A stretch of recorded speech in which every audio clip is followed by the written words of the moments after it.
Guys நம்மளுக்கு வந்து ஜாமான் வந்துருக்கு. ஷாப்பிலே நம்ம ஜாமான் வந்துருக்கு. நம்ம தான் ஆர்டர் பண்ணோம். நிறைய ஜாமான் ஆர்டர் பண்ணிக்கோ. 2 ஜாமான் ஆர்டர் பண்ணிக்கோ. என்ன ஜாமான் தெரியல. நம்ம அன்பாக்சிங் பண்ணி பார்க்கலாம். இன்றைக்கான வீடியோ வந்து அன்பாக்சிங் தான்.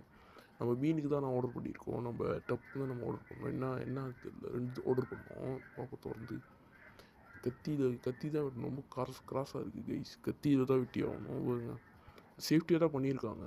நான் நினைக்கிறேன் லைட்டு தான் நான் ஆர்டர் பண்ணேன். லைட்டும் இன்னொன்று ஆர்டர் பண்ணேன். எனக்கு லைட்டு தான் நினைக்கிறேன். நல்லா சேஃப்டியாக தான் பண்ணியிருக்காங்க கைஸ். காபூஸ்லாம் போட்டு நல்லா அழகாக தான் மூடியிருக்காங்க. அழகாக பிச்சர்லாம் எனக்கு லைட்டு தான் உள்ளே தெரிஞ்சு பாருங்க. ஜோக்கான் லைட்டு தான் இது. வார்ம் லைட்னு நினைக்கிறேன். வார்மா என்னன்னு தெரில. வார்ம் தான் நான் ஆர்டர் பண்ண மாதிரி இருக்குது. வார்ம் ஒயிட்னு நினைக்கிறேன். பாருங்க, எப்படி ஆன் பண்ணுறதுன்னு தெரில. ஆன் ஆஃப்னு போட்டிருக்கான எப்படி ஆன் பண்ணுறது தெரியல. நம்ம இன்ஸ்ட்ரக்ஷன் பார்த்து நம்ம ஆன் பண்ணுறோம். எனக்கு ஆன் பண்ணிடலாம். இன்ஸ்ட்ரக்ஷன் பார்த்து ஆன் பண்ணுவோம். இப்போ தான் வேலை செய்யுது கரெக்டாக. நல்லா இருக்கான்னு பாருங்க. நல்லா இருந்தால் கமெண்ட் பண்ணுங்கள்.